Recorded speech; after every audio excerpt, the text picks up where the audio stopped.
नमस्कार मित्रांनो, welcome back to channel. आजचा आपला पहिला प्रश्न आहे, खालीलपैकी कोणता दिवस जागतिक मानवाधिकार दिन म्हणून साजरा करण्यात येतो?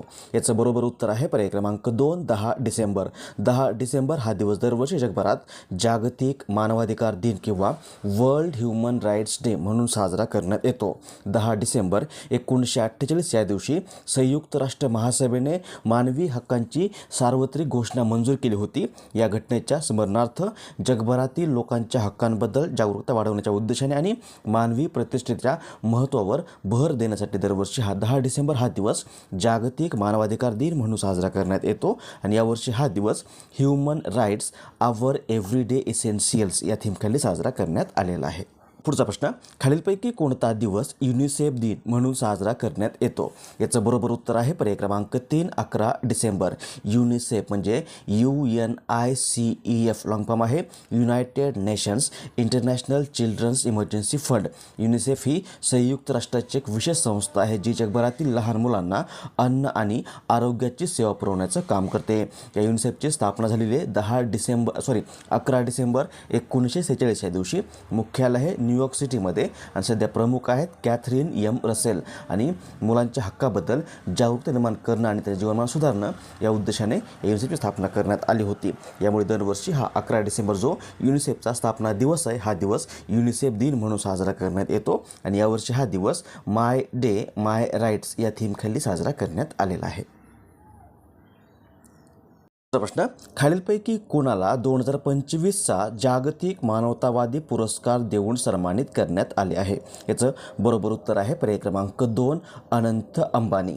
जागतिक मानवतावादी पुरस्कार किंवा वर्ल्ड ह्युमॅनिटेरियन अवॉर्ड हा एक प्रतिष्ठित आंतरराष्ट्रीय पुरस्कार आहे जो मानवी कल्याण, सेवा आणि जागतिक स्तरावर महत्त्वपूर्ण सामाजिक किंवा पर्यावरणीय काम करणाऱ्या व्यक्तीला दिला जातो. हा पुरस्कार जगभरातील लोकांच्या जीवनात सकारात्मक बदल घडवणाऱ्या व्यक्तींच्या कार्याची दखल घेतो आणि यामध्ये शिक्षण, आरोग्य, गरिबी निर्मूलन किंवा वन्यजीव संरक्षण यासारख्या बाबींचा समावेश होतो.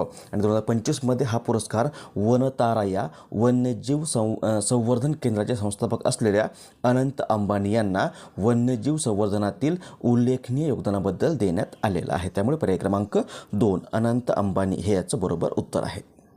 नेक्स्ट, टाइम्स मॅगझिनने खालीलपैकी कोणाला CEO ऑफ द इयर 2025 म्हणून निवडले आहे? याचं बरोबर उत्तर आहे पर्याय क्रमांक 1, नील मोहन. यूट्यूबचे कार्यकारी किंवा मुख्य कार्यकारी अधिकारी किंवा CEO chief executive officer Neal Mohan यांना नुकतंच टाइम्स मॅगझिनने CEO ऑफ द इयर 2025 म्हणून घोषित केलेलं आहे.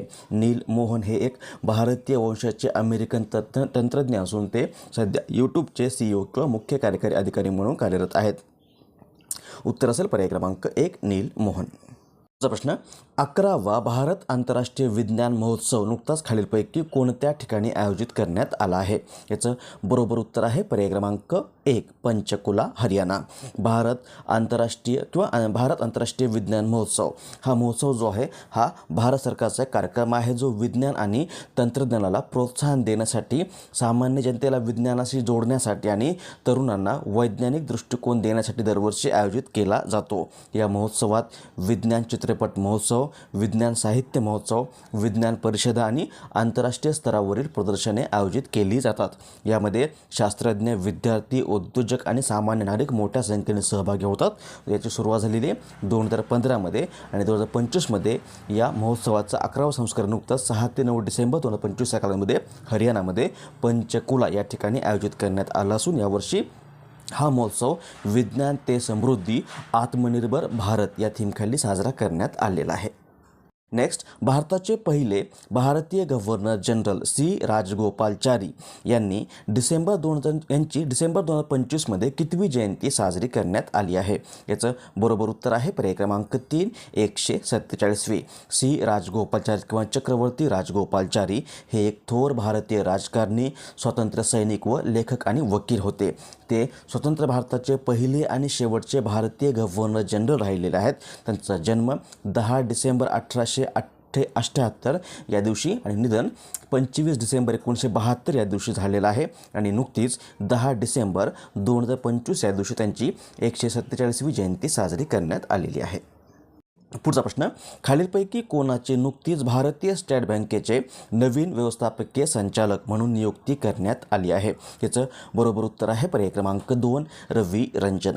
केंद्र सरकारने नुकतीच रवी रंजन यांची भारतीय स्टेट बँकेच्या व्यवस्थापकीय संचालकपदी नियुक्ती केलेली आहे. त्यांनी विनय एस टोन्से यांची जागा घेतली असून ते 30 सप्टेंबर 2028 पर्यंत या पदावर राहणार आहेत. यापूर्वी ते SBI किंवा भारतीय स्टेट बँकेमध्ये उपव्यवस्थापकीय संचालक म्हणून कार्यरत होते.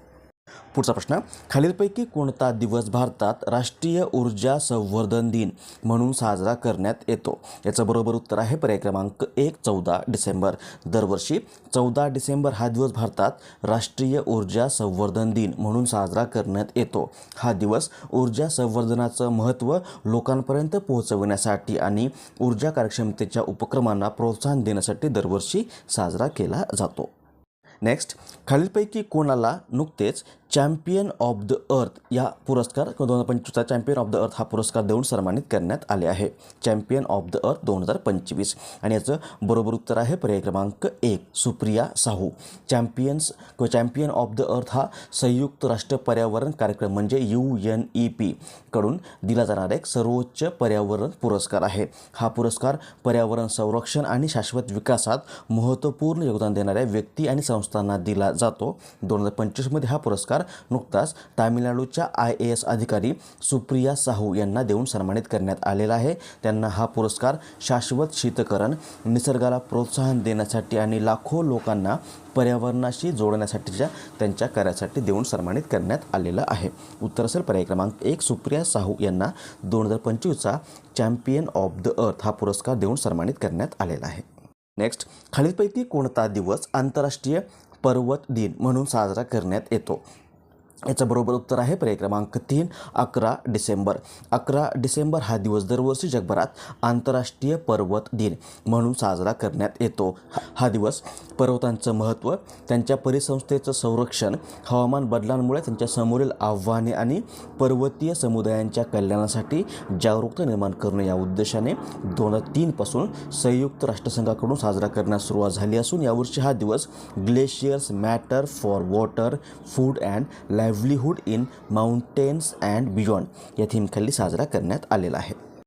हा आहे आंतरराष्ट्रीय पर्वत दिन जो दरवर्षी 11 डिसेंबर या दिवशी साजरा करण्यात येतो. जर आपल्याला असं विचारलं की जगामधला सर्वात उंच पर्वत किंवा पर्वत शिखर कोणता आहे, ते असेल माउंट एव्हरेस्ट. याची उंची आहे 8,848.86 मीटर. हा पर्वत माउंट एव्हरेस्ट जे आहे ते नेपाळ आणि तिबेट सीमेवर असून नेपाळमध्ये याला सागरमाथा आणि चीनमध्ये चोमोलुंगमा असं म्हटलं जातं. त्यानंतर दुसऱ्या क्रमांकावर केटू आहे, तिसऱ्या क्रमांकावर कांचनगंगा आणि चौथ्या क्रमांकाचं पर्वत शिखर आहे लोत्से. यानंतर आजचा प्रश्न, ज्याचं उत्तर तुम्हाला खाली कमेंट्समध्ये द्यायचं आहे. प्रश्न आहे, हॉर्नबिल फेस्टिवल हा खालीलपैकी कोणत्या राज्यात साजरा होणारा एक प्रमुख वार्षिक महोत्सव आहे? ऑप्शन्स आहेत उत्तराखंड, आसाम, केरळ आणि नागालँड. याचं बरोबर उत्तर तुम्हाला खाली कमेंट्समध्ये द्यायचं आहे.